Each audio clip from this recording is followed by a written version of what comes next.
Welcome to the Next Up podcast. I'm Bama, and this is my cousin Penny.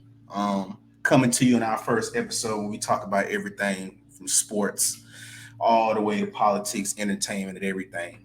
This is our first episode, like I said. So um, here's our little introduction. I'm gonna let you go first, Penny, and then I'll follow up behind you. What's up, y'all? How you guys doing?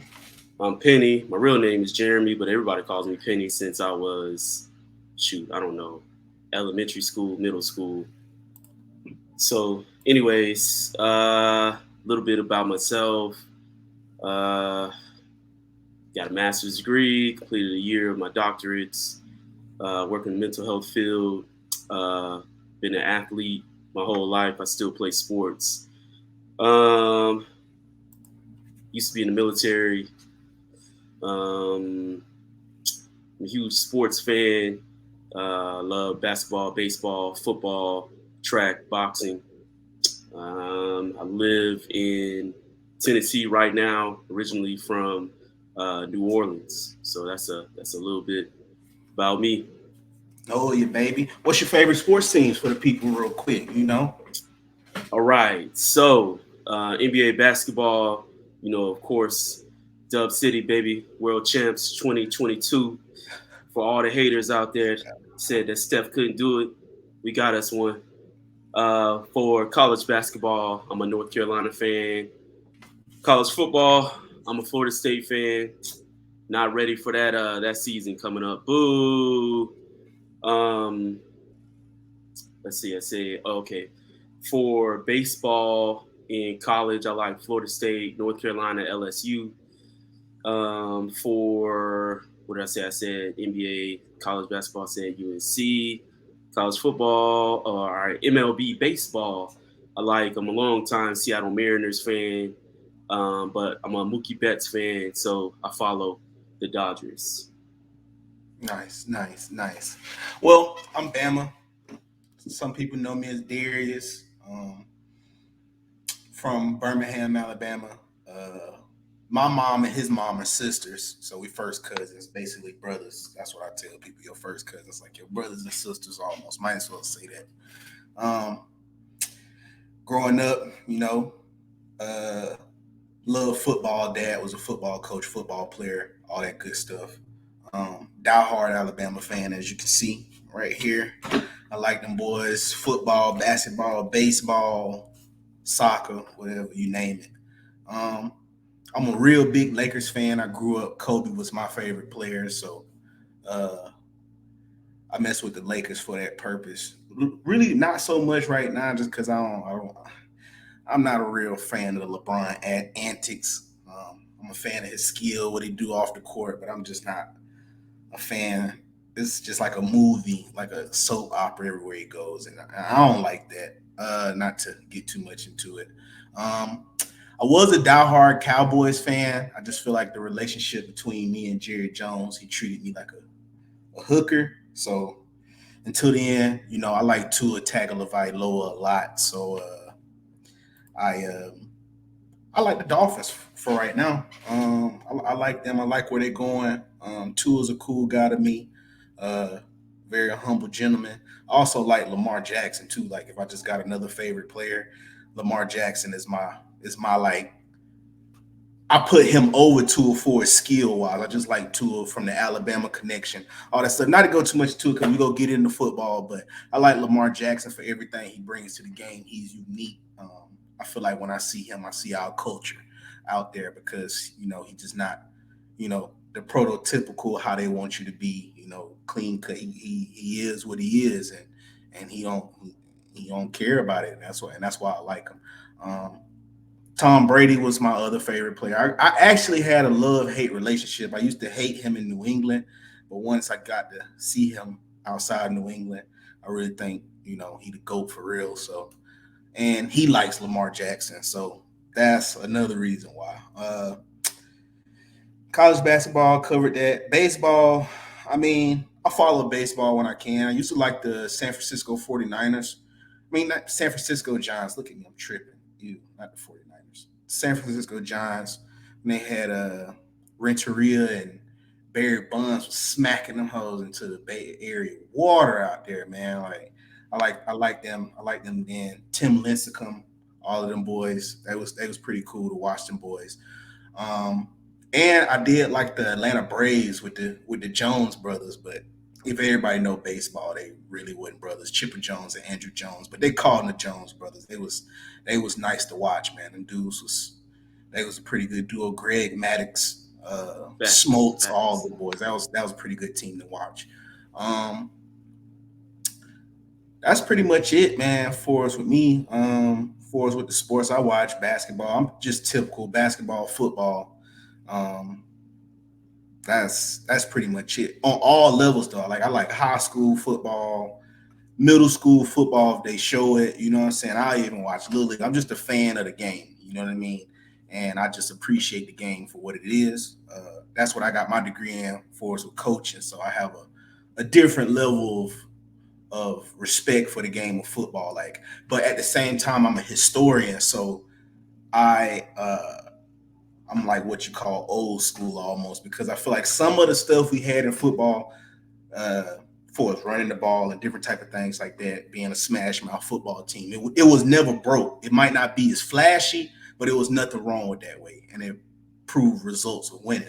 But I get it. You know, you get different players, you get these fast guys, and the game change. And I know how to adapt, but some of my stuff, my points of views, I feel like I have a old school point of view, not necessarily how a younger person would think about it. But yeah, that's pretty much about me. I live in Arizona right now, Phoenix. Pretty cool place, different spectrum. West Coast. I've been out on the West Coast, lived out in Cali for a while. Been out on the West Coast a minute. I guess I just like it here. I don't know. Um, yep. That's pretty much for me. Played college football, Shasta College, Limestone. Um, yeah, Indiana Blue Bombers, Arena Ball for pro. Uh, yeah, like to lift weights, talk shit. That's why we got this podcast and we got some juicy topics for y'all. Um, hopefully y'all ready. And we finna start off right now. Another trash talker. Back in his playing day, but as he became a coach, this guy's really moved up the ranks. I really appreciate what he's bringing to the game. But Coach Prime declines offer to play Alabama at exhibition match. Says I'm not risking the health of my kids. I'm not risking my kids' health for money. We don't have the firepower up front. He's gonna have to give me one more year. What's your thoughts on that? I mean, I think that's real. I mean, the last time my squad, Florida State, played Bama. I mean, we lost our quarterback for the whole season. So regardless of what these people, especially Nick Saban, trying to pretend that the sport of college football is not about, it is all about that. It is all about the wins. It is all about the bodies. It is all about the dollars. It has always been all about the dollars. And shame on us for just now in 2022 getting to really talk about what it has always been about. It has never been about athletes, or excuse me, it has never been about these players being students. We've been placating the system since the beginning, and it's been off the backs of Black folks primarily. And it's about time we keep it real. So that's really what prime time is saying. Hey, he needs more time to get more depth and to give these players more professional training as they need. Whereas we see Bama's been in their professional league basically ever since Nick Saban's been there. So prime, I think he needs more than 1 year personally.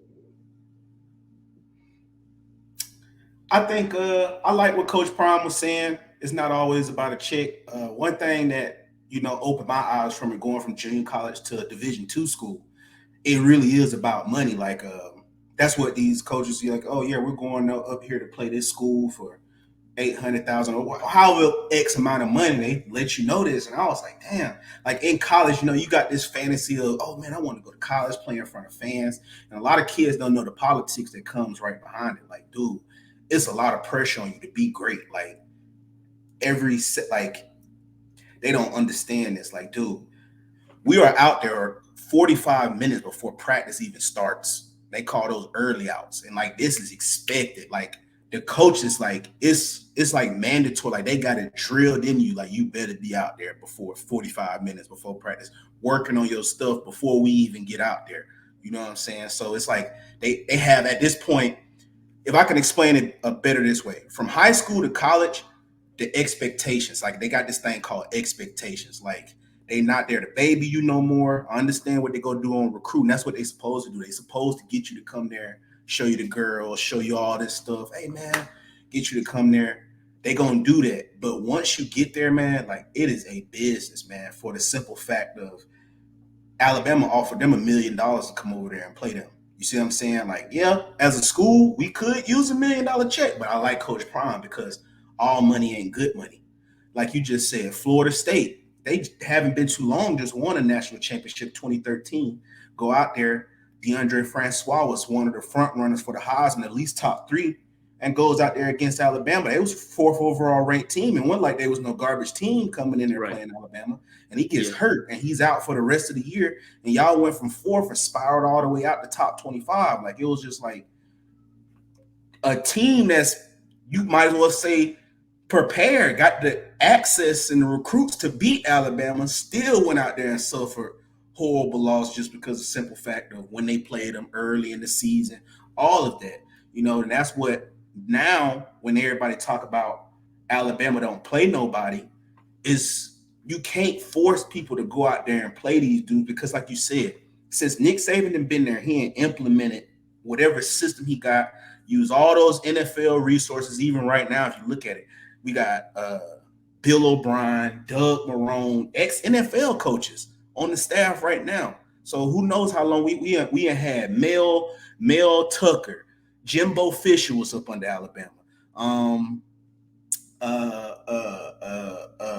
Kirby Smart, all of these coaches, what you see around, and then how they set up these, they was all at Alabama, and even some of them went back to the NFL. Brian Dable, who coaching the Buffalo Bills, who's now the coach of the New York Giants, he was the offensive coordinator at Alabama not too long ago. So a lot of people don't know this stuff. They actually have a factory, a system, a machine that has them at the point. It's not like by luck. Like this dude is really a machine. He set this up, got rid of all them players he used to have. Now we know how to recruit. Now we know how to keep the best players there. And it's very hard to compete against that, you know, especially if you're not prepared. And then you got to think about stuff like this. For me, as a college coach, if I feel like, you know, I do feel like we got egos and we got a shot. But sometimes I feel like maybe not week 1. You know what I'm saying? If I got like the 4th overall ranked team, do you really want to play Alabama opening week? You know what I'm saying? Because you know one thing for sure, they finna come out there with that pressure. You know what I'm saying? That's a consistent. I don't know what it is about them opening games, but they don't come out looking like, oh, damn, they needed another week. You know what I'm saying? Every time they come out there, it's like, damn, bro, yeah, we shouldn't have played them week 1. Like, I don't know why I signed up for this week 1, because they come in mid-season form day 1. It's like, it's crazy. It's the craziest thing I never seen. They talk about that. Nick Saban win those opening games like by a margin of 45 points. It's not the point that he undefeated. We already know he undefeated on opening week. He's averaging a 45-point margin of victory on those opening week games. And it's not like he playing on Rudy Poo teams. Like, he's playing like great teams opening week. So I understand that with Coach Prime. I like what he said, give him a year. Because the reason why I say I feel like Coach Prime could possibly pull it off in a year, he got Travis Hunter. Travis Hunter is the biggest recruit. I understand they got a lot of history at that school, Walter Payton and stuff, but it kind of, he grew into that, you know, unicorn. Listen here, Travis Hunter was the number 1 overall player, offense and defense. He was number 1 overall receiver, number 1 overall DB, 5-star. That is the first time in history a player of that magnitude has chose to go to an HBCU like that. And that was just in one recruiting year from Coach Prime. You see what I'm saying?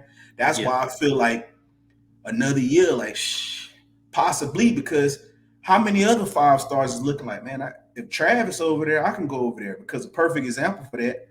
Alabama didn't start getting all them 5-star recruits until he got Julio Jones. Even though Julio was from Alabama, we was losing a lot of our in-state athletes to LSU, other schools, Florida State. Jameis Winston was from Alabama. Jamarcus Russell, all of those dudes were top recruits. Pat White was another top recruit from the state of Alabama. All of them dudes was leaving to go play elsewhere. So once Nick Saban did that, get a player of that magnitude to stay at Alabama, it was like a trickle effect. Everybody was like, "Oh shit, I might as well come."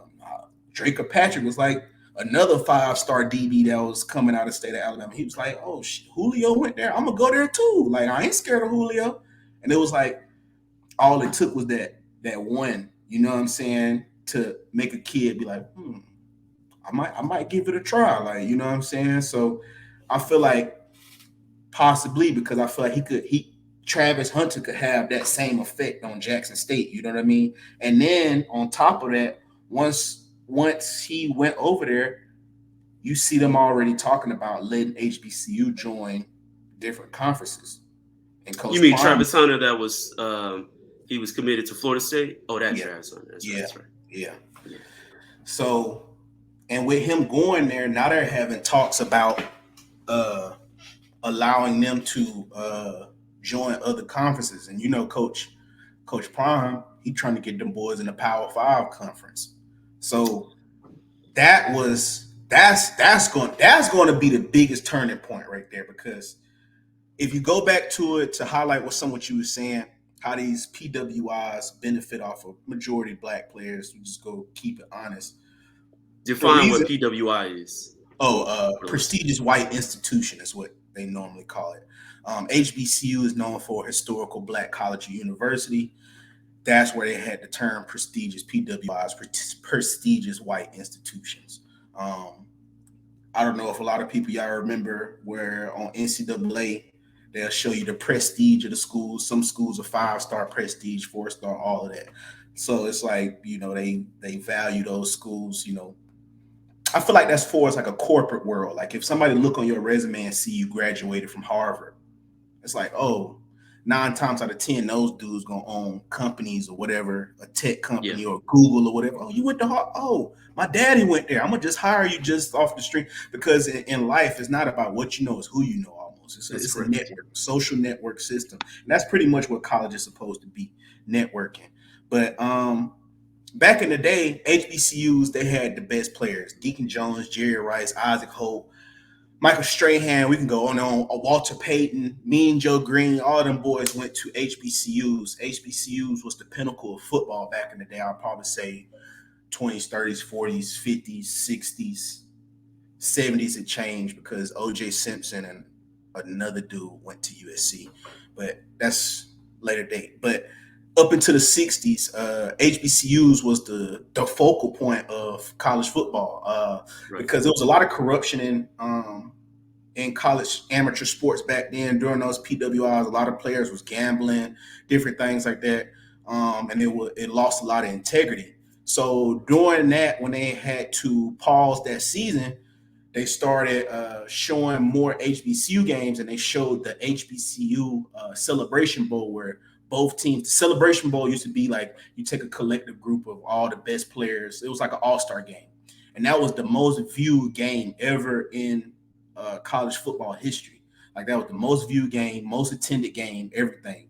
And from that point, instead of letting HBCUs join the conference, they lift segregation laws and just allow black people to come to those schools, because at first that's why they was called PWIs. Black people weren't allowed to come to those schools. You got different situations. Alabama, Ole Miss, a lot of schools like Harvard, even a lot of those schools back in the days, like they just didn't let black people join because they was black. It was like no ifs and buts about it. Like you can't come here. I'm sorry. So once the NCAA saw how it's like saw the viewership from people watching black people play sports, they was like, all right, how can I benefit off of this? All right, cool. we don't have to let you join our conference. We could just let your players come here. And let's just be honest. There's no way in hell a HBCU can out recruit a Power Five school. Now that they got the NILs, that's different. But Right. before the NIL, it was no way in hell that HBCU can out recruit Alabama. It's just the funding is different. Them dudes got money to blow on crazy stuff. Like it wasn't enough funding to out recruit it. So that's what they did. So now they made it to where, oh, we able to recruit a black player. So you still can go to HBCU, but look, they dangling a stake in their face. Like, right, look at this. Like, hey, you ain't got to look at that raggedy gym, all of that stuff. You know what I'm saying? So it's just like because they didn't give those schools the necessary funding they needed. You know what I mean? And another thing too, HBCUs really wasn't built for sports. You know what I'm saying? It was more so the development of the man or woman that attended those schools. It was more so to make you a all around better black person. You know what I mean? I mean, shoot, we couldn't get into those other universities. They kept making rules and stipulations to deny us, regardless of our test scores. Yeah, but I'm just saying, like, for us with HBCUs, like they not sports driven how PWIs are. They was more so there for the person. Like they wanted Penny to become the best evolved version of a black man he possibly could. That's why you used to have to wear suits and ties for game day. Different other type of things you just have to learn. It was more so about the experience of growing as a black individual. That's what those schools was based off of, because it was segregation. There was a lot of stuff going on. So they wanted to prepare you the most for the real world, what you're gonna have to step into and how to be great.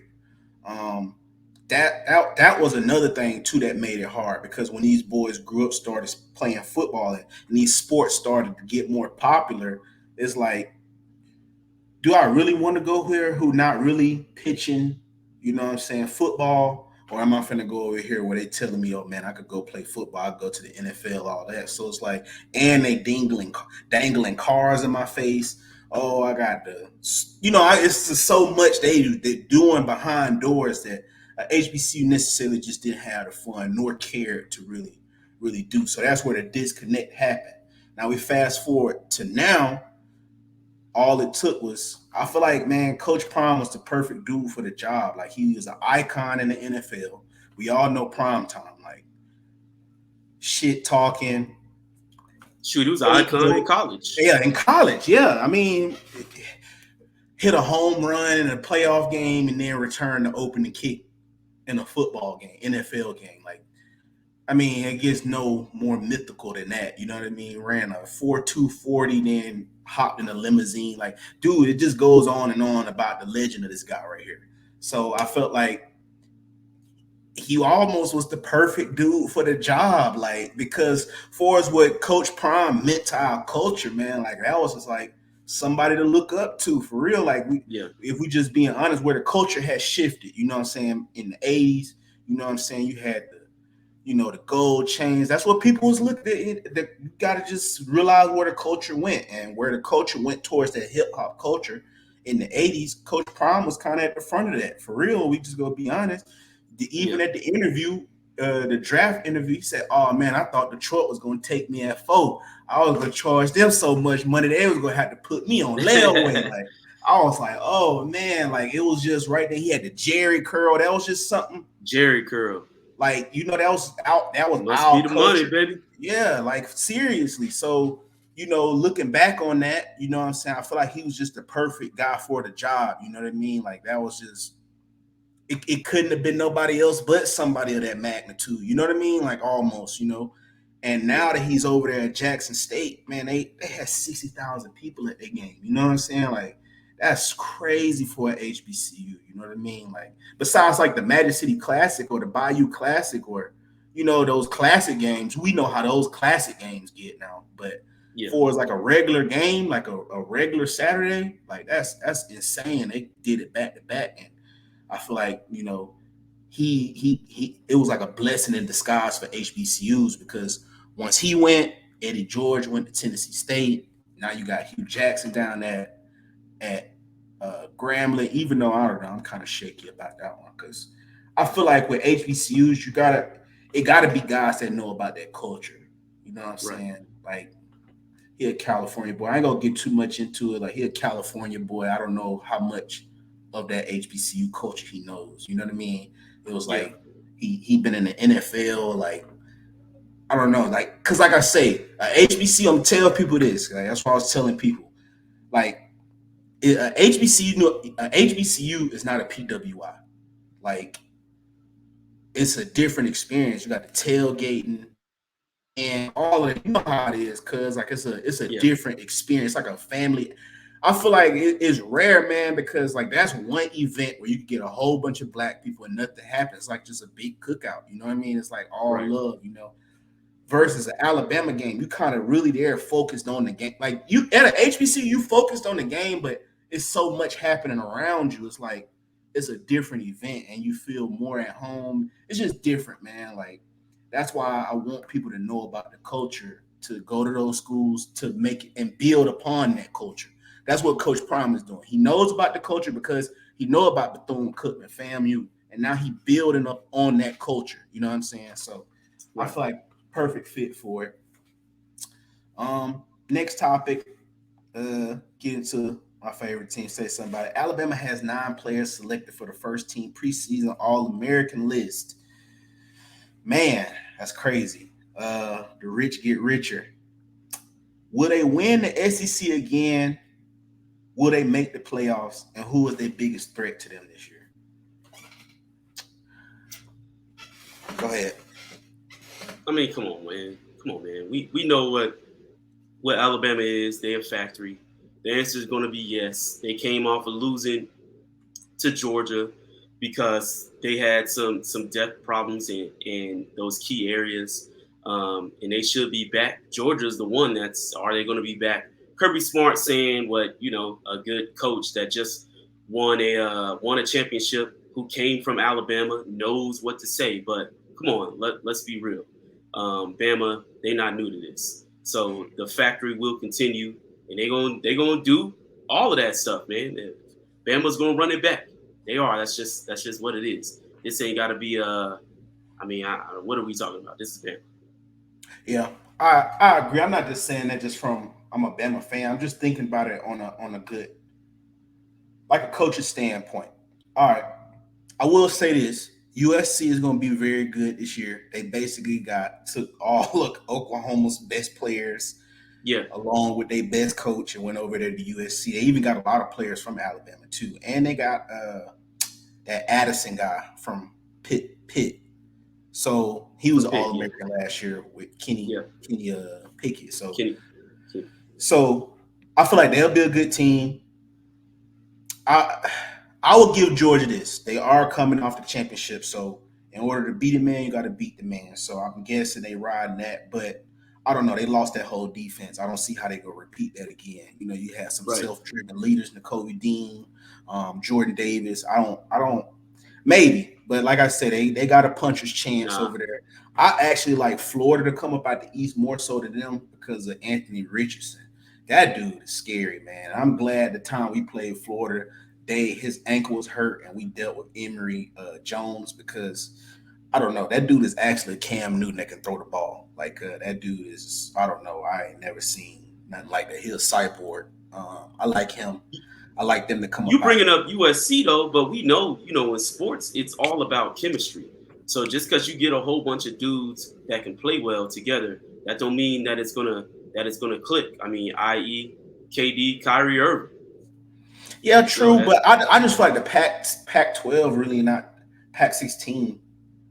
Just really feel like they'll be able to make it click over there. Like, I mean, who really gonna get him a struggle? Like based off the talent, I'm just saying talent wise. Like, of course, you got to go out there and line up and play, but this is not the NFL. It's college football. The talent drop off from USC to Colorado is drastically. You know what I'm saying? Like it's a major drop off. You know what I mean? Yeah, So yeah. I mean, you could say Oregon. Oregon, Oregon ain't Oregon is never the really. next one, I mean, they ain't never really been nothing for real. For real. I mean, hit or especially miss. now because the Yeah, coach went to Miami.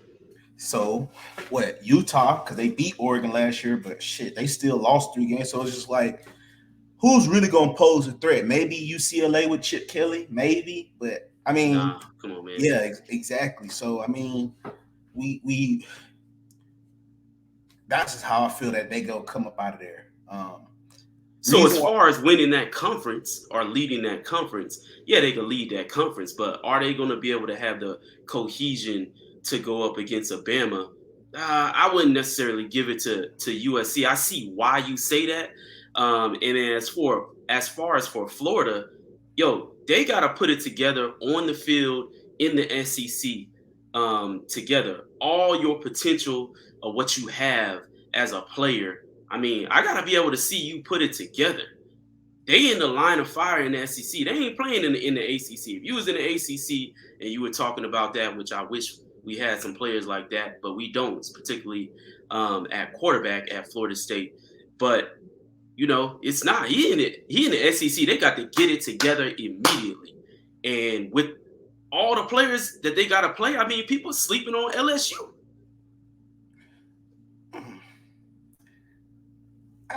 Brian Kelly is. I don't know, man. It's his first time over there. Now he talking like he got a southern accent. He's from Indiana. I'm just so confused over there. Like that's why they had like a 5-star linebacker that left, man, because the man was over there trying to dance and do whatever in the videos, shuck and jive, and little buddy ended up decommitting because of that shit, man. Nick Saban don't do none of that. Just be who you is, bro. Like these kids see you on TV, man. Like just be who you are, man. Like you ain't got a panda. That's what I call it, pandering. Panda. That's all they do is pander, bro. Like if you just not really messing with the culture, bro, don't. You don't. He up there. He's already up there, bro. He's fucking with the school already. Like you don't have to do 10 as most would say. You don't have to do the most, man. Just be yourself. Talk to the young man, and do that. I mean, maybe, but I just feel like Florida. The reason why I say Florida, they went 6-0 at home last year, so that shows that they can put it together if they have to. They, and then even against Alabama, I mean, Bama only beat them by 6, I think, if I'm not mistaken, that game. So it's like they show that they can play with tough. I don't know. I just think what it is with Bama too. And a lot of people don't understand that this is how Southern sports is. When you like the top dog, you get everybody's best shot. Like that's why I be trying to tell people: do not underestimate when Alabama goes undefeated. Like you need to sit back and that's fucking greatness. Like that might be like the greatest undefeated season ever. Because people sit and talk about LSU, but LSU is like a hit or miss school. So when they had those undefeated seasons, they catch teams like off guard. Like, damn, I didn't know LSU was this good. You know for a fact when you play Alabama, you know what type of dude they is. So you already know you better bring your best game. And a lot of teams Draymond do. Green.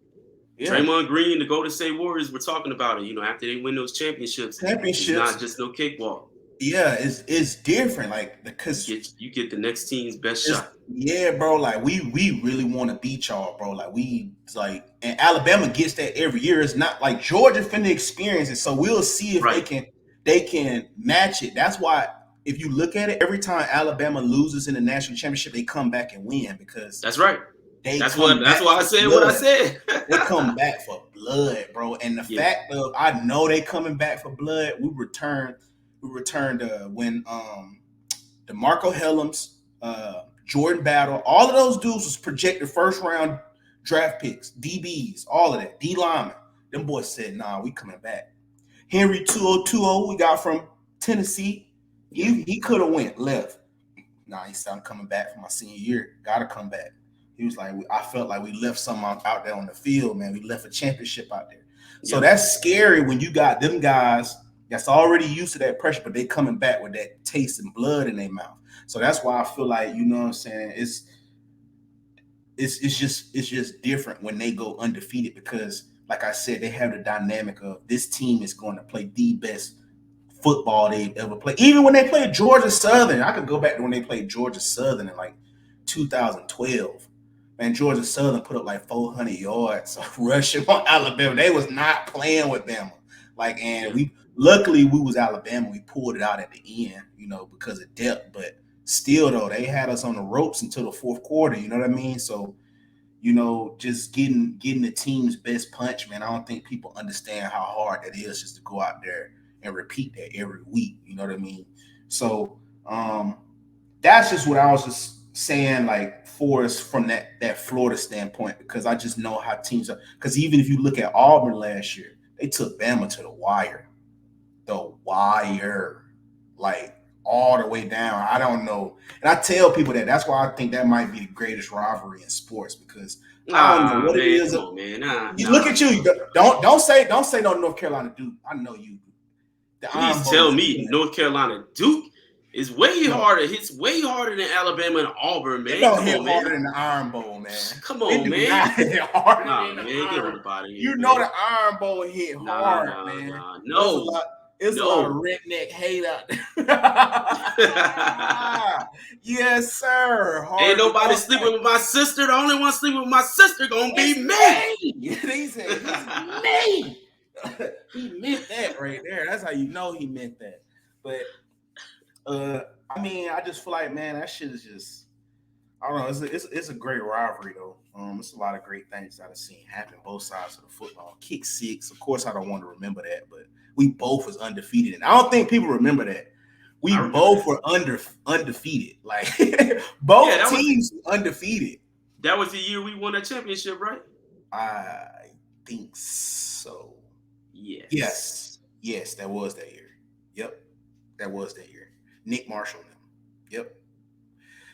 So a lot of them games, had playoff implications on them. We got them the next year when they was so-called good or whatever, but you know how that be. But I just I think the biggest threat to Alabama are those two schools. Florida, because we will have to play them in the SEC championship, and maybe USC because they pose a different type of threat of,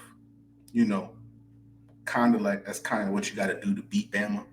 Spread them out, have decent speed. But like you say, you still got to play against them. They're a machine. So we'll see how that goes. I'm just ready to see Bryce Young, man, and Will Anderson. And we got this new dude, Jahmyr Gibbs. He's spectacular. Came from Georgia. He was All-American for them. I don't know how we get these dudes to leave their school and come. Come on, man.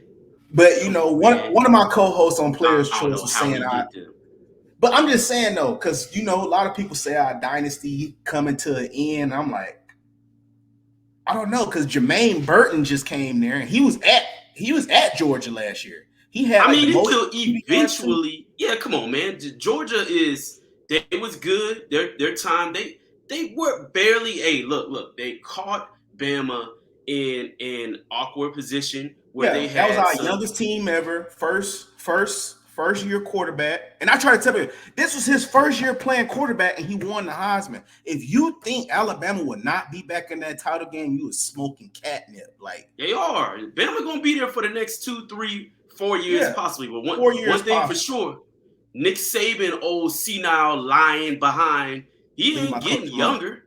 You right. Nah, your coach be getting on my nerves talking about, they're offering the money. Nick Saban, you got a car dealership. You think we don't know these players be getting this money in these cars? No, man. He was doing, this is chess, not checkers. All he was doing was challenging them old cheap, conservative boosters to spend more money. He had to let them put up some of his own money that he paid. Hell no. I ain't know. No, I'm finna make them boosters. I'm finna make them boosters drop that cash. Look what Jackson State did. They spent $1 million on one player.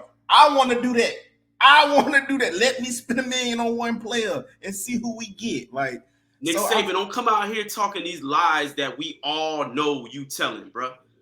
All right, man. Y'all got Nick Saban messed up. That's the GOAT right there. I like Nick, man. Nicky Saban.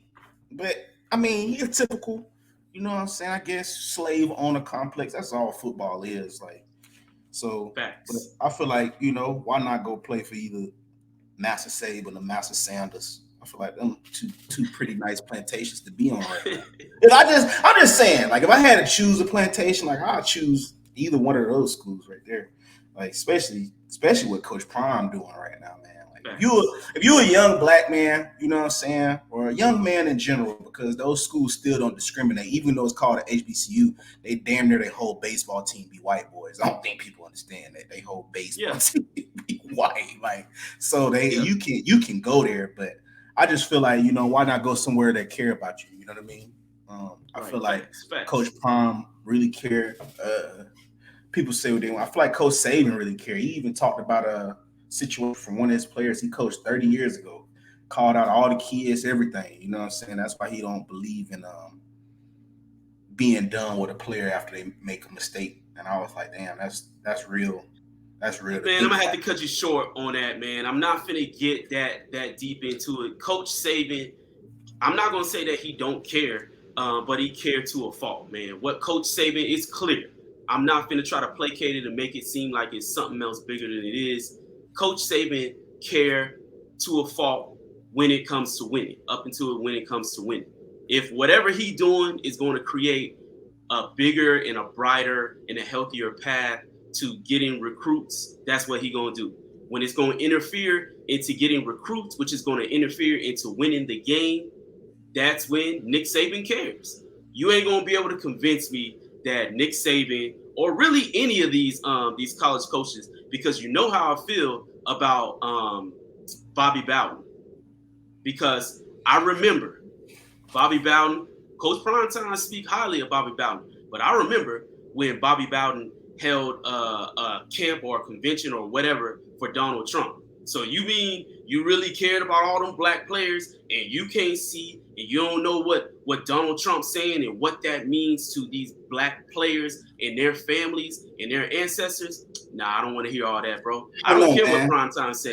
I like Trump, so I don't think it's that bad. I mean, all white people got racism up in them. I prefer my racism to be blatant and let me know where I stand. Donald Trump ain't never said nothing about he don't like black people. You know what I'm saying? He say he care about it being American, and that's what we are. So if you, I gotta relegate to him saying that in order to know what. I mean, me myself personally, I know how people feel about his little rallies or whatever, but I've never heard Donald Trump speak negatively about black people. All he said, all Donald Trump told black people, what do you have to lose voting for me? You voted for Democrats y'all whole time being in this political rat race. What have you gained from it? So it's like, why not mess with me? And then if we want to bring it one step further, the only reason Jackson State was able to get Coach Prime was because of Donald Trump.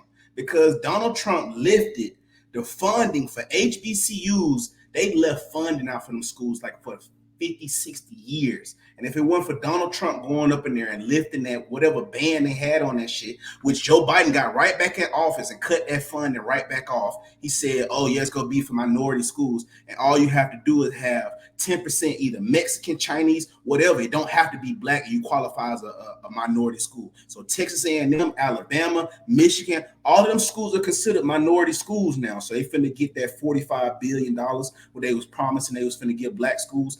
Those same schools qualify for it. Donald Trump was the only president that got up and said, hey, bro, these are only going to HBCUs. If you was not an HBCU, you're not finna get this funding. So when he gave all of them $200 million, which totaled to $2 million per school, you saw Jackson State spent $2 million. They spent $600,000 of that $2 million and when it got Coach Prime. And look what Coach Prime did. TSU, when it got Eddie George with their $2 million, look what this school finna do. They hopped in a whole nother conference. You see what I'm saying? So I can't sit here and just negate. I don't care what he said. That's why I try to tell people. I look at Charleston White. Charleston White said the best thing.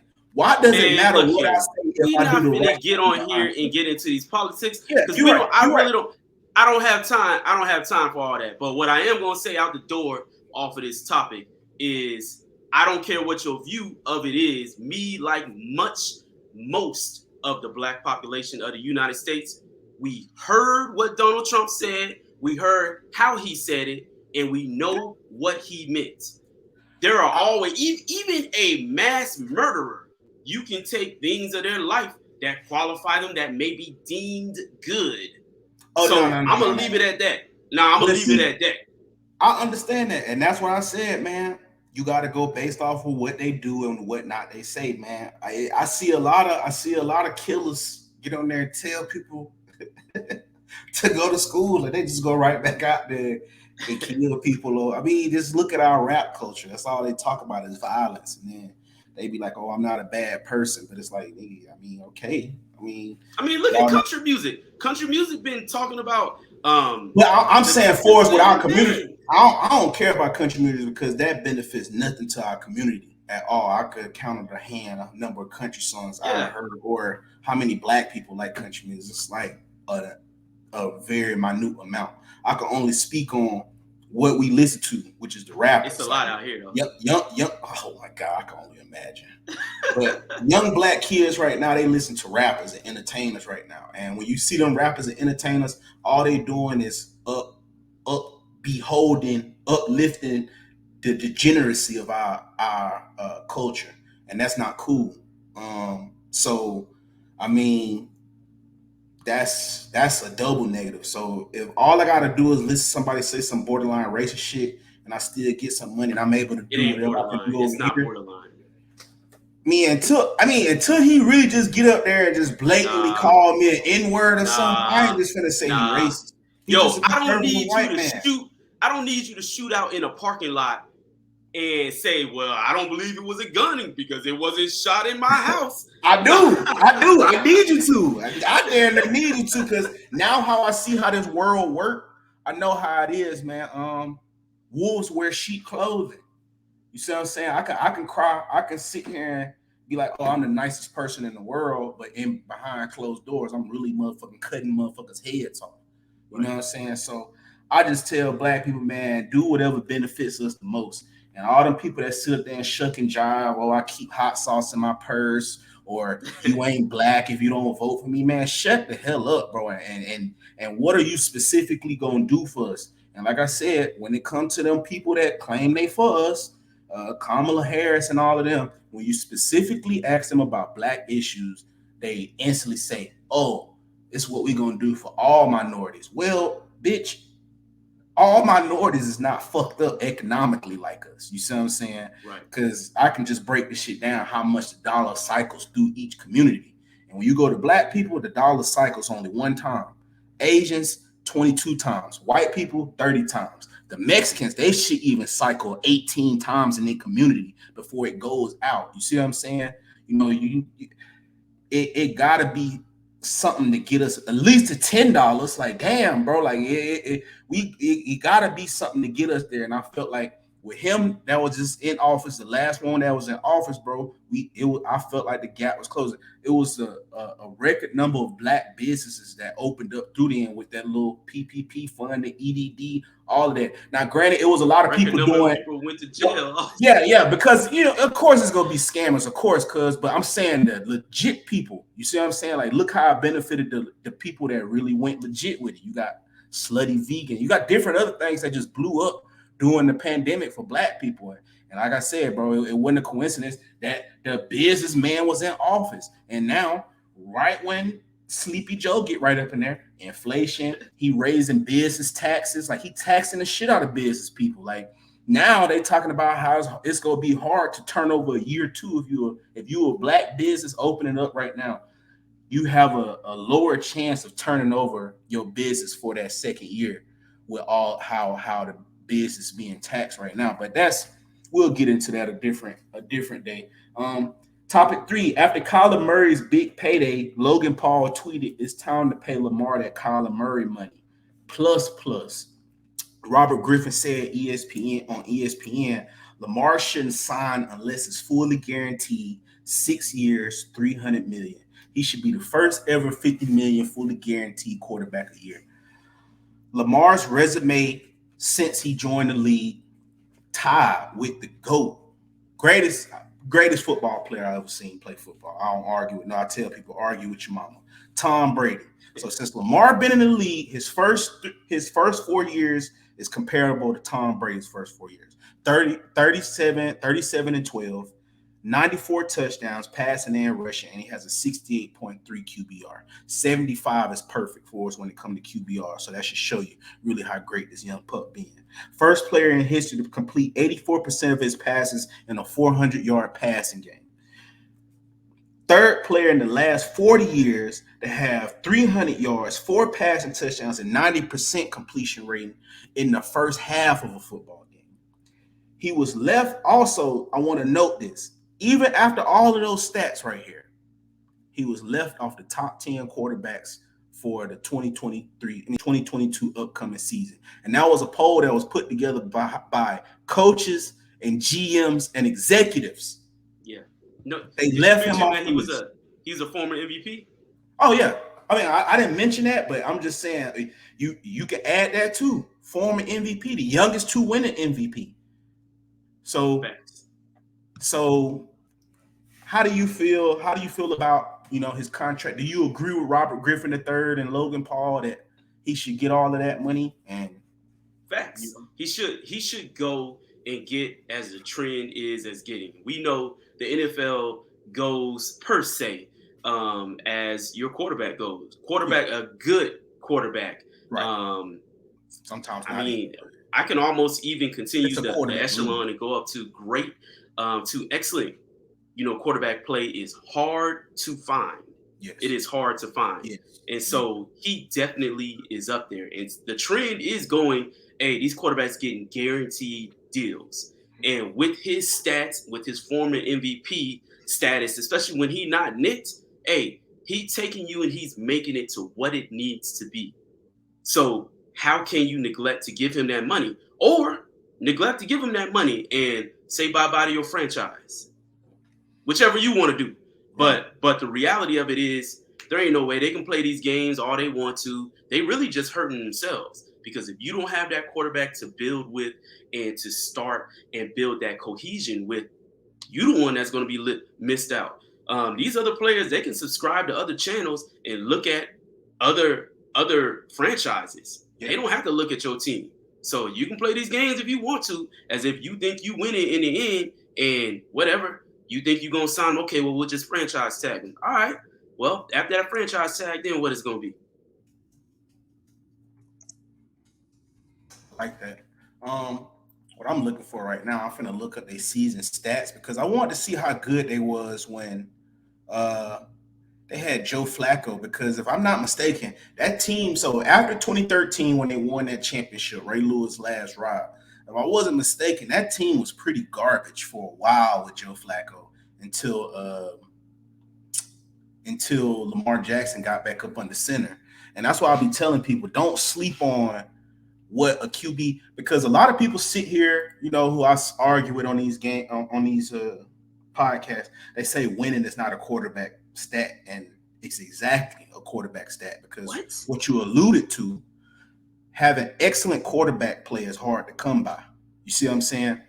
Facts. And when you get that essentially affects the winning and losing of your team, because how many times have we saw Tom Brady drive down the last second and win them the football game? It's not always been, even though Ravens had some good defensive years or whatever, it's not always been like that for those 6 rings he won.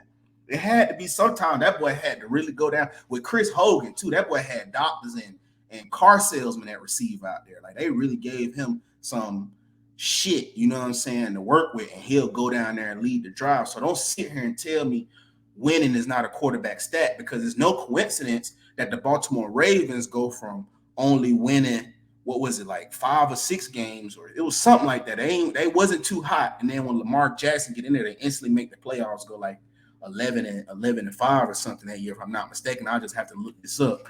But it's no coincidence that happens. You know what I'm saying? It's just who he is. And if you just really look at him, how he plays, bro, it's like he a bottle of electricity. Like, at any given moment, like, he can just take the game over. Like, it's like something I never seen before. And I tell people it's irresponsible to sit here and compare him to people like Michael Vick just because he's black and he's scrambled. They 2 totally different quarterbacks. I try to tell people this all the time. Wipe that out your head. Wipe Michael Vick out your head. Michael Vick was great, all that. Lamar is something we never seen before. This is a Lamar Jackson. This is not no Michael Vick. It's not no Cam Newton. This dude is Lamar Jackson. You feel me? And this is something I've never seen before.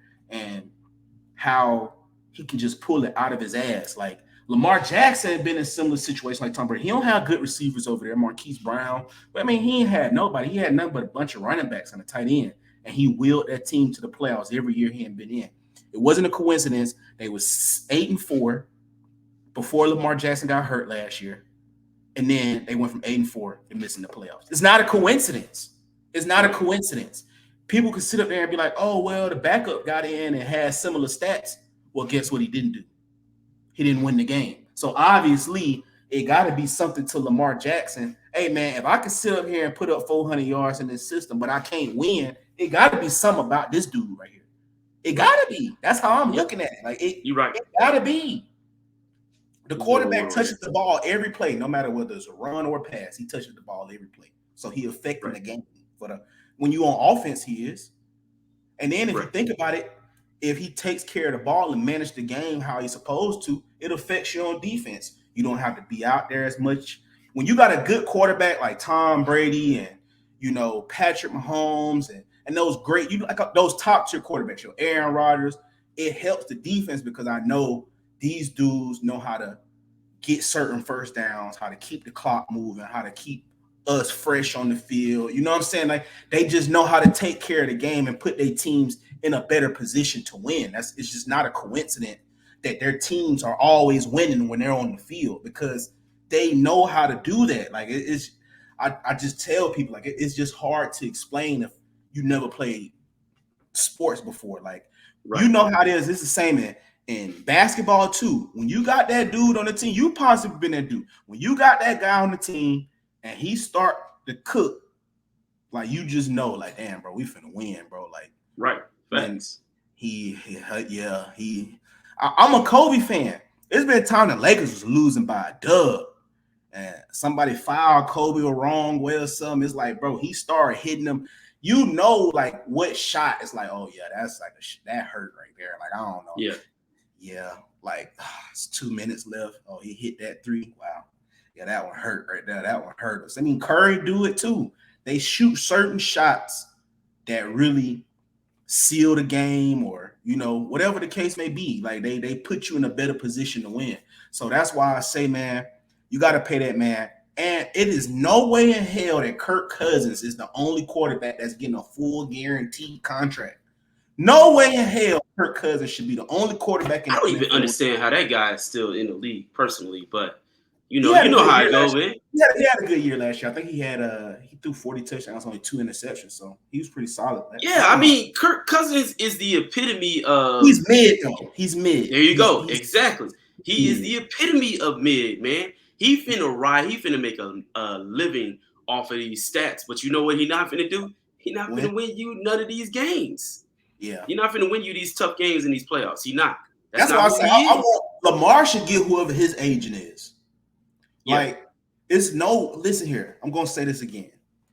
It is no way in heaven or hell that Kirk Cousins is the only quarterback that has a full.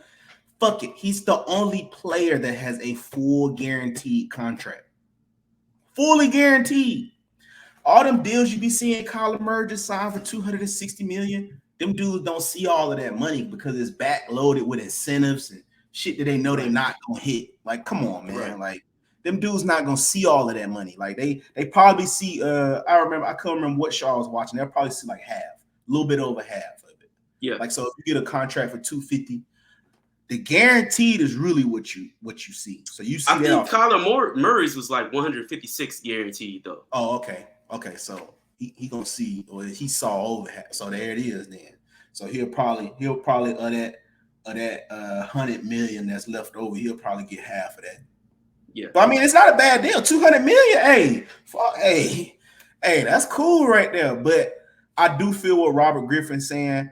Lamar should easily get $300 million fully guaranteed, just based off of what he brings to that franchise and what he brings to the table. People can say you can't win with that style of play.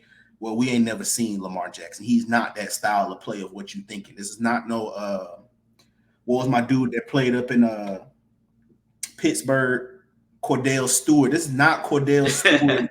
And like, this is, you gotta take that, you know, stereotypical BS out your heart, man. Like this is not like what people thinking, man. Like this is something we never seen before. So it's sit back, appreciate this greatness while it is. And then one other idiot was talking about they don't say their names, but it was a defensive coordinator said, I don't care if Lamar Jackson win 12 MVPs, he'll never be QB1. Well, in order to win an MVP, you have to be QB1.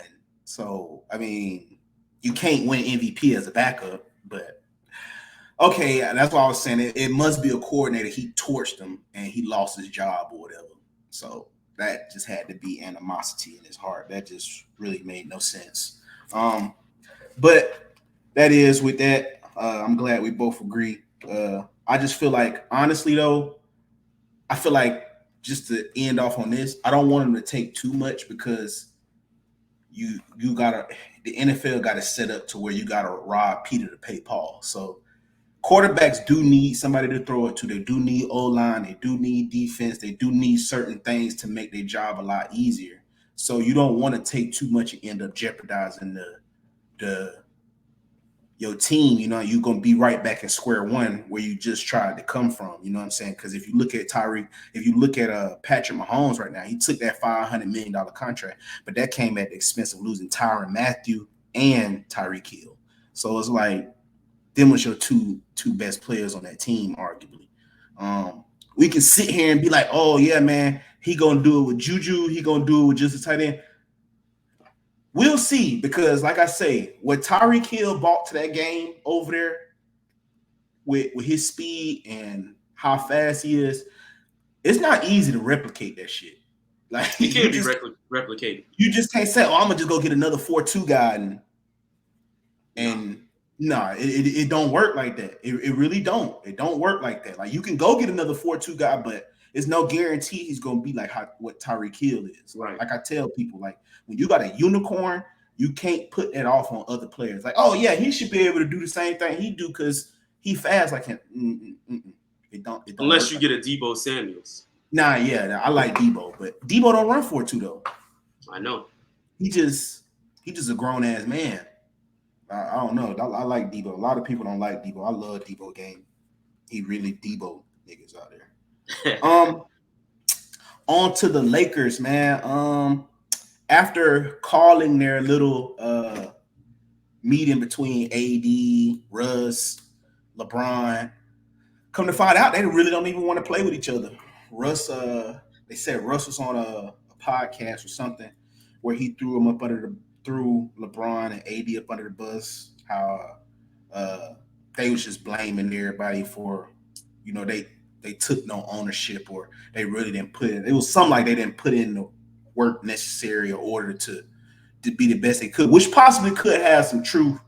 And now comes out LeBron talking about he won't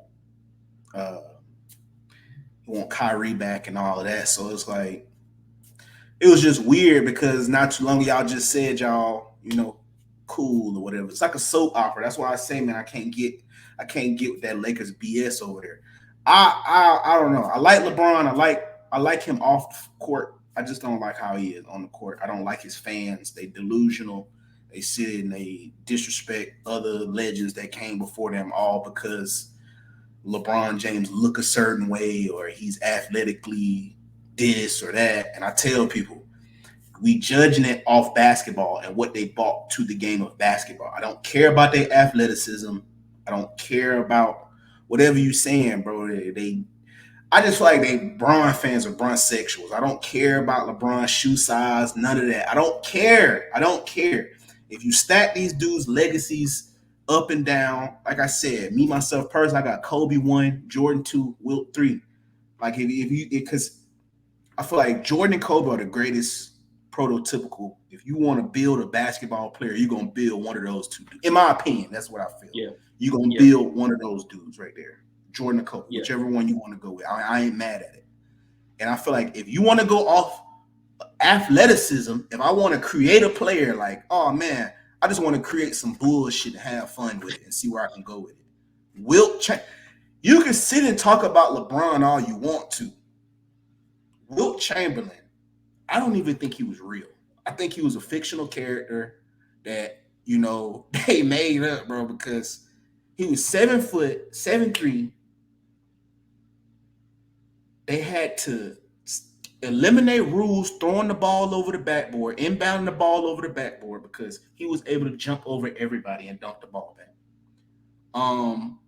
It was just a lot of stuff, man, to where it's just like, if we talking about just athleticism, is Wilt hands down. Like is Wilt. That's why I got Wilt as my 3. Like I've never seen nothing like that. People can say, "Oh, well, you was in the lobby seeing play." Well, they got videos, they got stats, they got everything I need to see to support the way I feel about Wilt Chamberlain.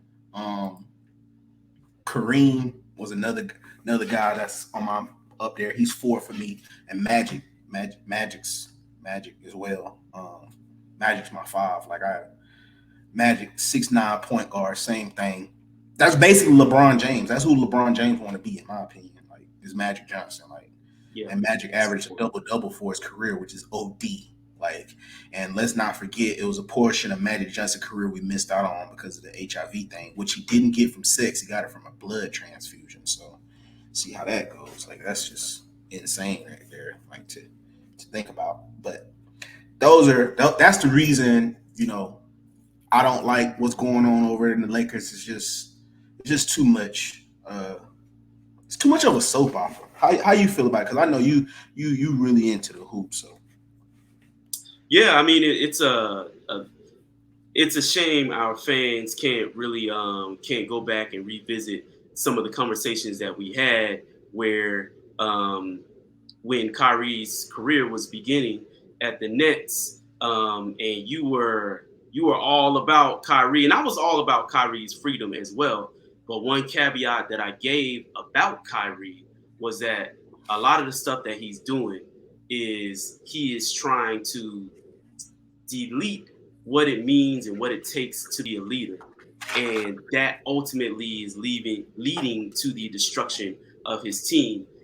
Now, how that correlates into Westbrook is before the Lakers got Westbrook, I said that Westbrook wasn't the type of leader that the Lakers needed. Because one thing for sure, even though I'm a Steph Curry fan and I ride with the Warriors, I see what it takes for a leader like Steph Curry to sometimes, hey, KD came to the team, he was willing to step aside as the superstar that he is. How many other superstars going to take a seat to another superstar and be like, hey, this is what it's going to take for us to consistently win. So, hey, let me slide on over. Westbrook ain't never been that in his career, which means that for him to go to a team with AD and LeBron and concede to them, that was never going to work because that's never who Westbrook ever was. And that's why I'm okay with calling him Westbrook. I don't care if you get mad, bro. Fix your shot. Fix your efficiency, your free throw, and your 3-pointers, bro. All that is up to you. Whatever it takes, whether you need to get some therapy, whatever it is, bro, some stuff off the field that I don't know about, bro, address that because this is your game. And so when I see your game and I see your leadership style on the court, I'm going to judge you accordingly to that. And I'm not really talking about anything else personally. I'm really just talking about your game, bro. Westbrook is who you going to be until I see you shooting efficiently from the free throw line, which is free. So that means that somebody, maybe yourself, is getting in your head in 3-pointers. You still have not gotten better at 3-pointers almost since you came into the league. So you are not the leader that the Lakers need, or they're not allowing you to be that. So I can only judge it accordingly. But one thing for sure, Kyrie and Westbrook got all the talent in the world. But when a person is not disciplined and they don't understand what it means to be a leader, sometimes that is all that it takes. And when people were watering down Steph Curry as if anybody could just let somebody else come on up in their spot and take the shine and take the light, and then they leave, and then you get back to cooking like you used to, bro, that is a phenomenal talent, and more so, that is a phenomenal leader. That's what the Lakers don't have. Yeah, I told Lakers fans The only way we'll win a championship with LeBron James, it got to be LeBron James Jr. That's gonna be the only LeBron James that won another ring up in L.A. It's gonna be Bronny. But that other one they got right there, his daddy, man, ain't winning no more with that man over there. Hey, but hey, we can't take that bubble championship away from him though, because everybody signed up to go play in the bubble, and the Lakers composed themselves and disciplined themselves to win it. I guess Can't take that away. If you want to give them that NCAA championship, go ahead. Shoot, they earned that, baby. You right. The Warriors declined Brooklyn's trade for KD. Recently, KD, I don't know, he wanted to get up out of town again, and they were open to trade him to the Warriors. They asked for Wiseman, Poole, Wiggins, Kuminga, and I think 6 first-round draft picks for Kevin Durant. Of fucking course, the Warriors declined. Like, I don't know who's going to take that, because Kevin Durant is like 34, 35. Like, yeah. I don't know who in their right mind would basically give away their franchise for the next 6 years for Kevin Durant. He's a great player, but if I'm the Warriors, I'm not doing that. The only team that can afford to do something like that, maybe somebody like the Oklahoma City Thunder. How ironic. Circle of life comes back, right? But me, myself, personally, I don't blame the Warriors. Y'all can win without them. Y'all won with them, before them, after them, all of that. So, I mean, it would be nice for them to go back over there, but not at that expense. I don't really think they really want to trade KD, man. If that's what they talking, but remember also, this is, the season just got over with. They ain't in no hurry to get rid of a dude that they already got signed for 4 more years. So they're gonna wait out there. They're gonna throw all these BS up in there. But one thing for certain though, KD is holding all the chips. He got signed. He signed for 4 more years. But remember, he can just choose not to come play. We'll hear about some injury that we don't even know that he has, and that sits him out for the whole year. Now you ain't playing with nobody. Now you gotta hope, plead, and pray that Kyrie plays, and he only in there for 1 more year. So KD really has all the leverage really right now. I think the Nets are, they throwing stuff up out there, see what they can get. I don't think that was a real trade offer to the Warriors. I mean, the Warriors, they got a machine up over there right now. Especially with Wiseman coming back, Kuminga and them boys coming back next year. They got a factory going on up over there, especially at least for 1 more year. They got people coming back. So, of course, they declining that. There's a headline today about KD and the Nets in real talks with the trade with Boston for Jaylen Brown. And Jaylen Brown went to Twitter and said, what did he say? Scratching my head. So is KD really? This is the thing. I'm a real big KD fan. However, I see where part of his biggest problem is, man. He deals with his issues. Unfortunately, I hate to say this. I'm gonna just say it this way. He deals with his issues in a passive aggressive way. So he's trying to create destruction and turmoil on his way out, not only for just the Nets, but for other teams as well. And come on, bro, just say what you want. Nobody even knows if he wants to play with Kyrie. I believe, as a basketball savant, because that's who KD really is, I believe that he sees Kyrie and he recognizes, hey, man, I chose the wrong path. I went from Steph to Kyrie. Man, I got to get up out of here. And instead of being real with Kyrie and just saying, yeah, I made a mistake. This didn't work out. I need to find another path to where I can get some championships before my time is over, because my time is going to come. Instead of him doing that, he doing a passive aggressive way. And I don't respect that about him, man. He's got to grow in that area, man. Say what you mean and mean what you say and move on. There is nothing wrong with what he's doing. It's legal, but it's clear he was brought up in a way that passive aggressiveness was a language that was acceptable to him. And in my inner circle, I ain't dealing with no passive aggressiveness. We gonna communicate. You tell me what you need, what you want. I'm gonna allow you to tell me that. We gonna create a safe space for you to tell me that, and then we gonna communicate the same. But what I'm not gonna communicate with, and I can't deal with, is all of these messages. You gonna send a letter, or you gonna send a sentence over here on this platform. Let me decode it with the decoder ring. Man, forget all that, man. Let somebody else have that. Would Mark Jackson been a better coach than Steve Nash? And would that situation been the same if he was the coach? Would it have been the same outcome? The reason why it is hard for me to answer that is because it's clear KD is like a spoiled brat. He wants to be the best player. He wants to be praised as the greatest in the world. But guess what he doesn't want? He does not want to be held accountable.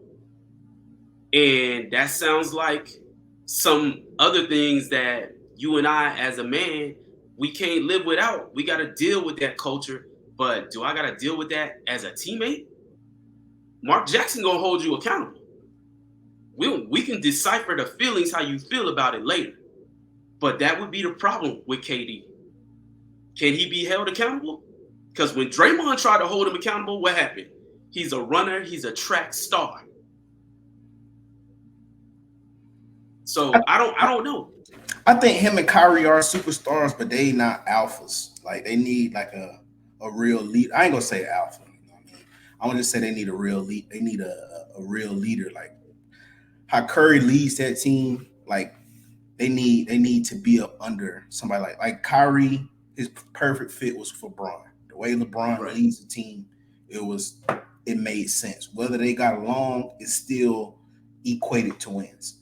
How KD and Steph played together, Steph's leadership was able to keep that team and make it even better with somebody like Kevin Durant.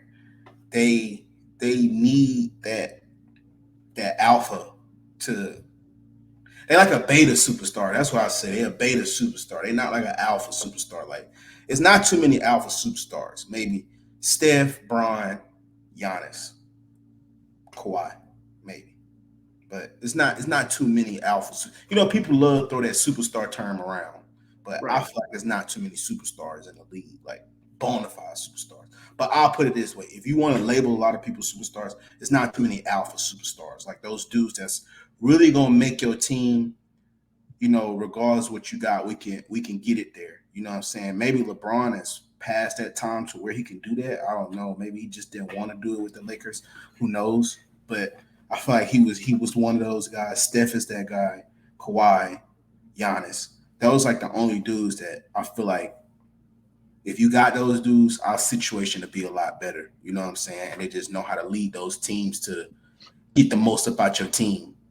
You know, how they galvanize the troops or whatever. And I feel like that's just what they need. I just feel like, you know, it was two passive aggressive guys on the team and they don't really know how to win on their own. You know what I'm saying? Like, so now they want to back out. And I feel like KD won't make a difference over there in Celtics because Tatum's still finding his way.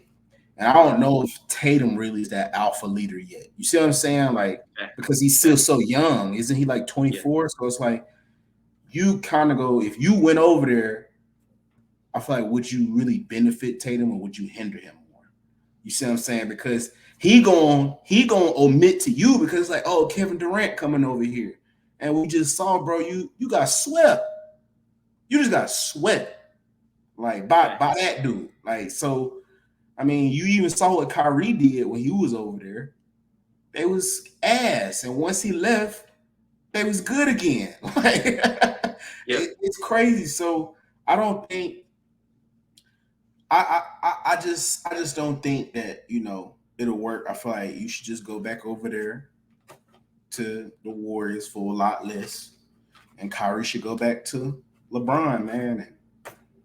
And we'll see. I feel like Boston shouldn't split up that team anyway. Not to get too far off subject, but I don't know. I just feel like You think they should split up the no, team?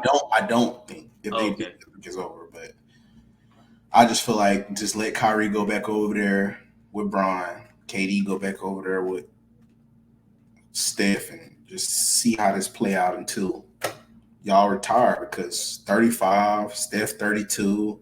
I mean, them dudes getting ready to retire in a second. Believe it or not, I know it hurt to say that, but I mean, they towards the back end of their career. Let's just be honest. Like they towards the back end, even though they're great, but I'm just saying, usually a lot of guys don't play into their 40s, just to be honest. So Yeah. Yeah. We see who coming. John Morant and them. They next. They coming. oh yeah, Giannis. I like that boy Yanni. So it's a lot of young pups out there. I like, man. I actually like the boy Zion too, man. Like, Man, let's be real. Let's be he in real. shape. Don't do that. I saw him in shape. He in shape now. Listen. I'm glad my man's got his money.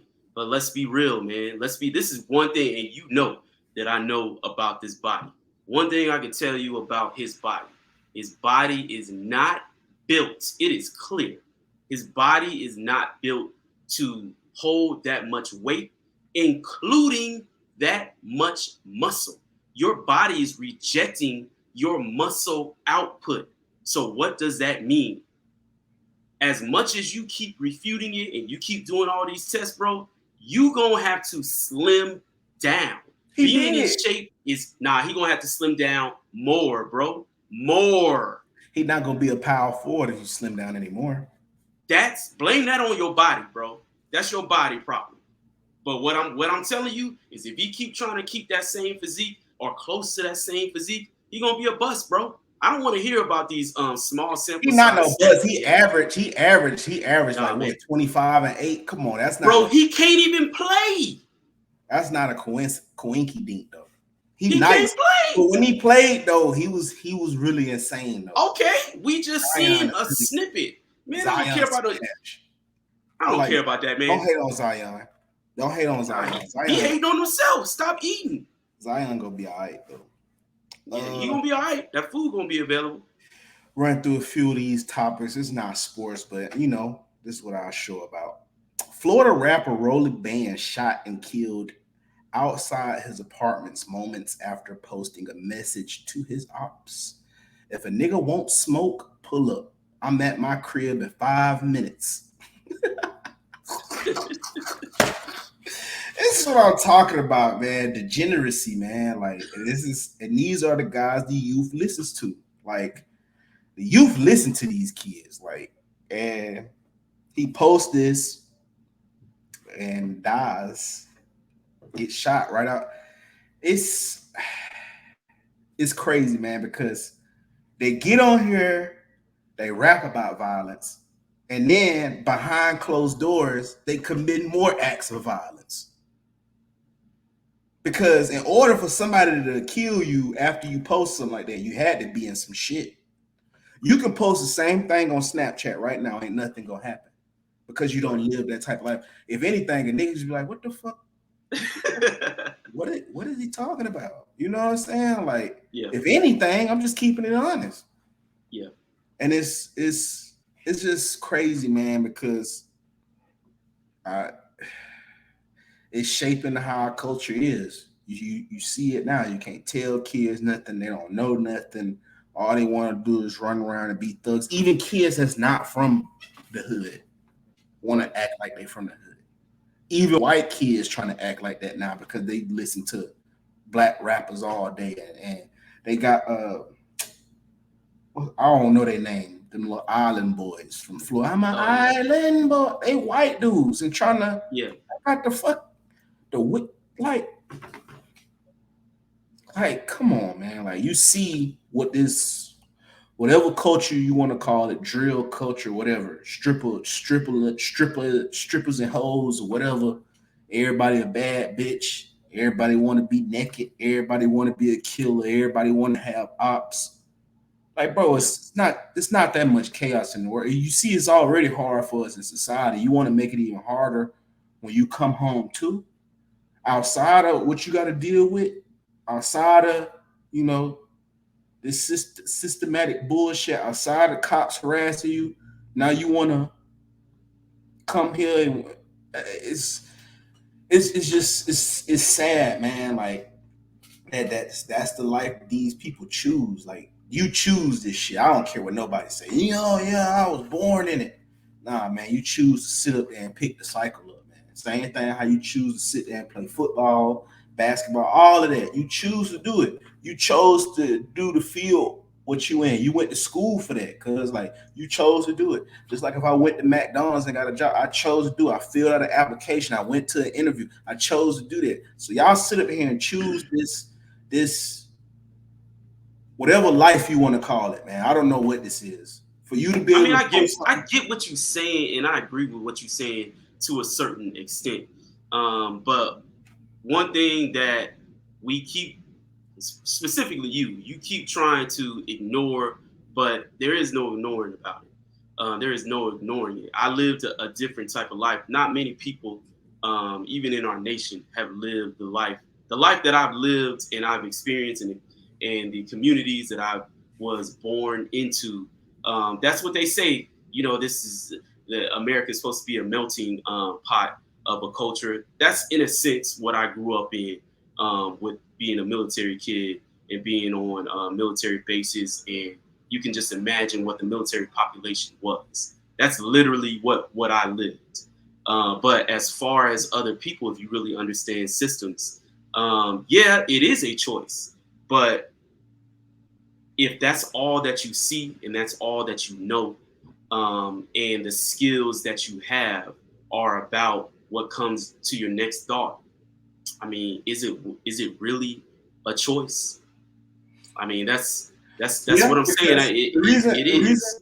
The reason why I say it would be a choice. You go up and talk to one of these I call them coons. You go up there and talk to one of them coons about Marcus Garvey or Geronimo Pratt or Huey P. Newton or Fred Hampton. They go be like, man, I don't want to hear all that preaching shit. I was just listening to a song. The other day that had came on. That was the first thing dude said. He said, well, he was like, man, we in the field, so don't come over here with all that preaching. We don't need. They call it preaching. If you go up to them right now and try to give them some positive advice, oh, young brother, whatever the case may be, they go like, man, nobody don't want to hear all that preaching shit. So it's like, bro, yes, you choosing it. You choosing it because, like I say, these rappers make this shit cool. And of course, that's what the only thing labels want to play is that bullshit, because you can easily find good R&B, nice rappers that don't talk about that shit. J. Cole, Kendrick, they don't talk about that shit, but they not the most listened to rappers. Nobody don't want to hear that shit all day. I wanna hear what that boy J. Cole said it, man. It's called love. Niggas don't sing about it no more. Don't nobody want to sing about it no more. But everybody in the club singing from the window to the wall to the sweat my balls. Right. All these bitches crawl. Everybody in the club singing it. And like, the ladies are singing that, cuz. Yeah, bitches. I mean, excuse me. Women.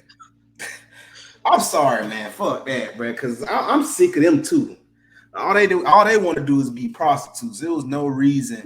Now, granted, you can probably say that with the dudes. Like, yeah, they was exposed to it, because I will say this. I don't care what nobody say. This is my show, and I'm gonna say it. It's way tougher to be a man than it is a woman, especially a black man. We all go through our struggles or whatever the case may be. But I'm trying to tell you, my nigga, it is almost next to impossible to be a black man, bro, because we cannot really make no mistakes, bro. They can get weak. They can get so much other assistance if we not in the home. Like, it's like everybody is against us. And it's like even the government tries to convince women to be against us with that feminism bullshit. That's all women scream, oh, I don't need no man, all of this and X, Y, and Z. That's why you see a lot of black dudes dating outside their race more than ever now, because it's like when I come back in my culture, all you do is throw it back into my face how you don't need me. And then when something happened to you, oh, the black woman is the most unprotected thing on the planet. Well, bitch, you just told me you didn't need me. You made songs about how I'm a scrub to the left, pack your bags. I don't cook, I don't clean. Let me show you how I get this ring. They act like raising a family is bad now. You talk to women, I don't want no kids. You just see so much degeneracy, man, with them women. They even said something them bitches was complaining on Instagram about how they got kicked out of a 5-star restaurant because the owner was talking about how she was dressed. They show her outfit, titties out, pink hair, short ass dress. You could damn near see her pantyhose. If I'm up in a restaurant where a steak costs $250, my nigga, I don't want to see no bitches up in there looking like no prostitutes. You fucking right. I'm over here trying to eat a steak with my wife, nigga. What you up in here looking like you work for Players Club for? You know what I'm saying? I ain't trying to tell you how to dress, you know what I'm saying? Do you? I don't have no problem with the pink hair, but the image of these black women out here paying for themselves is degeneracy. You making yourself an object. All you do is put ass pictures up on Instagram all day, but you want to tell people you more than just an object. Well, bitch, take a picture without them little booty shorts on, without being half naked. Put some. I ain't trying to tell y'all what to do with y'all bodies. It's your body, you know what I'm saying? But I'm just trying to tell you that imagery is a real strong thing, man. I'm trying to tell you, because if I came up with you with tats all on my face and all of that, you not just finna sit there off. I don't care what nobody say. You not just finna sit there and think you finna have an educated conversation with me. I don't care what nobody say. If somebody with tats on their face come up to you, because you cannot convince me, the first thing you think, oh, I'm finna have an intellectual conversation with this young man. I'm not even finna talk to a nigga with tats on his face, first off. I don't know, man, because I remember, well, first of all, I want to say, I think there's two things that I want to say. First of all, when you got on the subject of the rapper that was killed, yeah.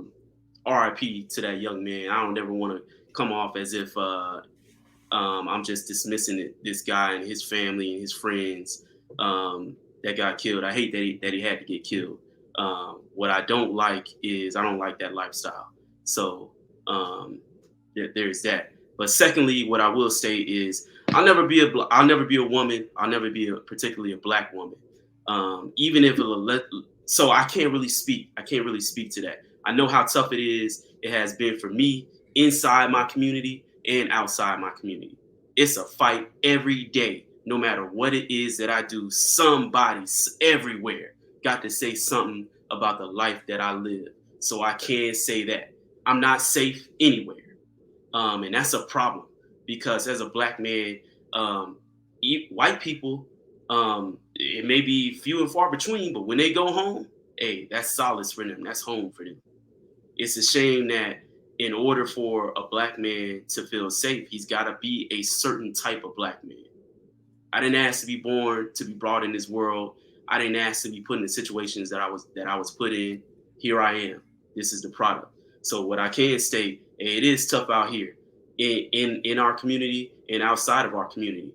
And it's tough to think about, not only do we got to deal with stuff outside of our community, because these white folks they could never live this life. They could never experience or deduce the nuances of the things that we deal with on a day-to-day basis that comes from them. Then we got to go back and get with our own communities and other black brothers and sisters down in us because we're not like them. We don't sound like them. We don't think like them. Damn, it's like a lose-lose situation. Where you want us to go? So I'm okay with it because I'm just mentally tough in that way. I don't know how, per se. I'm mentally tough in that way, but I've always been mentally tough in that way. So, but what I will state is, yeah, it's tough out here to be a black man. It is. I feel that. Only reason I got a problem with what that junk do, and I ain't gonna say no RIP to him, because like I say, I don't promote that lifestyle. You get what come with it. Your ass dead. Don't play like that. And that go for all them other black kids out there like that, man. Don't play these type of games. It ain't shit that come behind it, either a jail cell or a 6-foot grave, my boy. There's nothing that comes behind this. The reason why I got a problem with it is just for the simple fact that is somebody brought up a valid point. People would be like, oh, you got to come here and check in, or you got to check in when you come here. Well, the KKK don't have to check in when they come to your city. These cops come here and body slam your grandma in the front of the street. You don't make them check in. You don't make none of the white boys check in. But you going to terrorize me, and I ain't even on it. You going to shoot me with my kids. It's been situations where dudes that got killed with their kids in the car just because they was somewhere they look like somebody. So you're going to be a terrorist to me. But your real enemy can come up in your hood and disrespect your grandma. And you go out there with a cardboard box talking about some hands up, don't shoot. We want justice. We want peace. You a bitch. All y'all, bro. I'm serious, man. That's bitch ass shit, bro. I don't care. I don't care about that.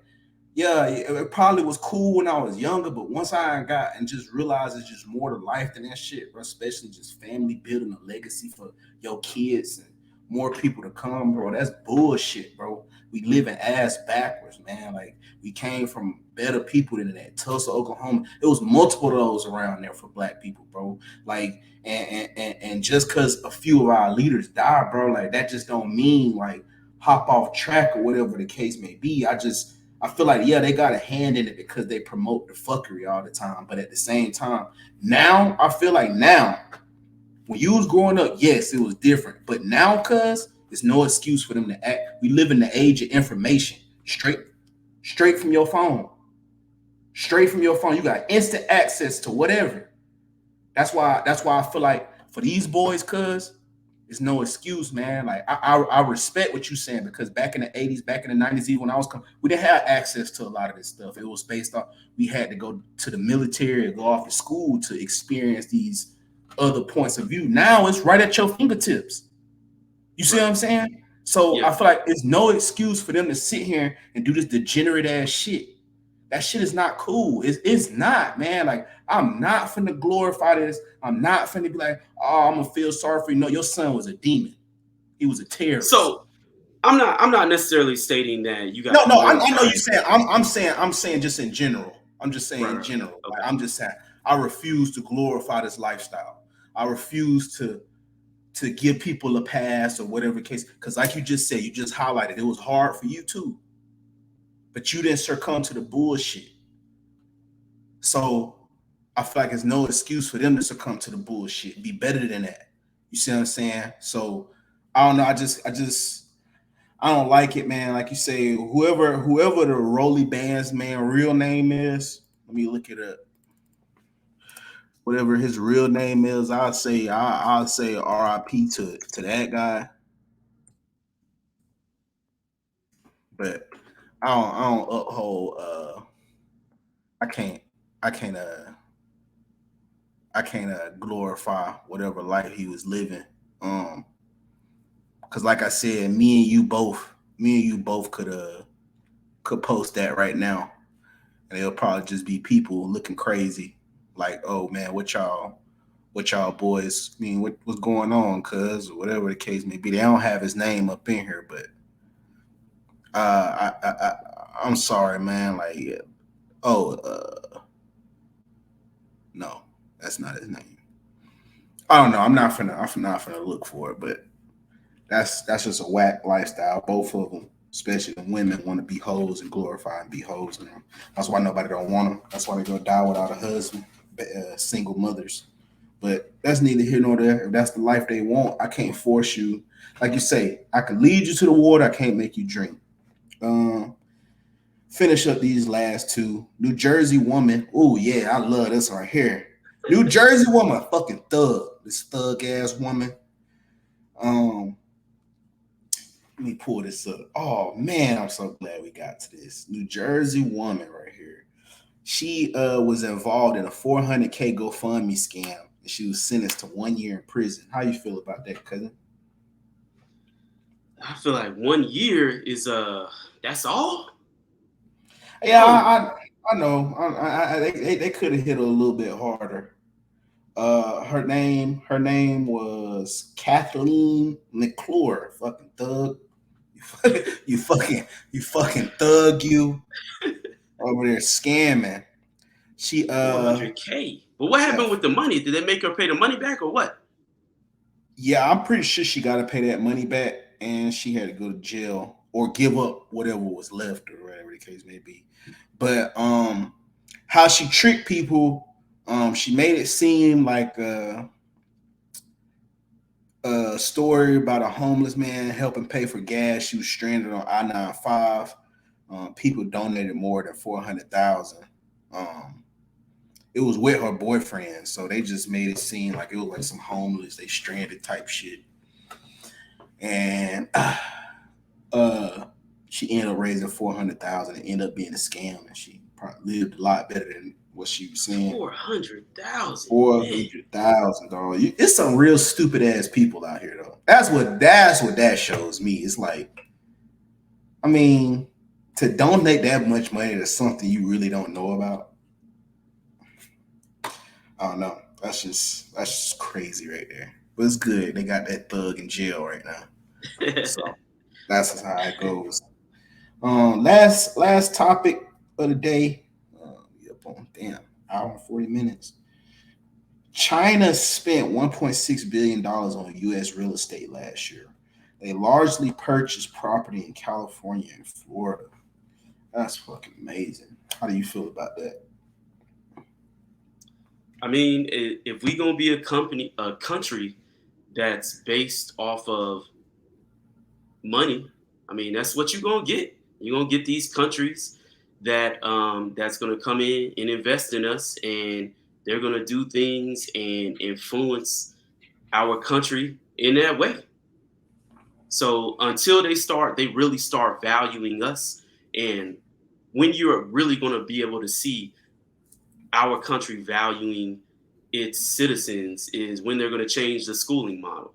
I mean, school is still being run similar to when education started. Go back to 1900s, you're going to see school boards and chalkboards that are the same, are similar to today. Look how much college costs. They say it costs. I'm always going to say, in quotation, they say it costs for us. They treat education in the United States like a business. As soon as they stop treating us like a business transaction and really start valuing us as citizens, as the ones that's going to carry this country, is when people can stop coming from the outside buying up these properties. That's what happens. You know they weren't doing that when you know who was in office. Here we go. Big Dog didn't play that shit. Boy, you wouldn't come over here buying no American land. But I agree. I just feel like, man, I don't know, man. Like that just seemed real fishy to me. $6.1 billion is a lot of money, especially spent on real estate. And it's just not to say they was buying houses. They could have been buying a lot of shit, like to where I feel like maybe the infrastructure of the power would change over to China. I don't know. That's just weird to me. But on another note, I'm kind of mad because that's money we can have to liberate ourselves. And I would encourage a lot of Black people that see this, start educating yourself on real estate, wholesaling, multifamily homes, different type of things like that, because I figured out America is for sale, and this is just one big game of Monopoly. And to win Monopoly, you need 4 greenhouses and 1 red house, and there it is. 1 red hotel. Yeah, but hotel or house. That's why I say 1 red hotel. But that's right. That's what I want to do. I want to work my way up to at least a 200 unit to 1,000 unit apartment, and that's why we starting a wholesale company here shortly. But a lot of people don't know in America, these are vacant homes, like run down houses. This is where all the money is.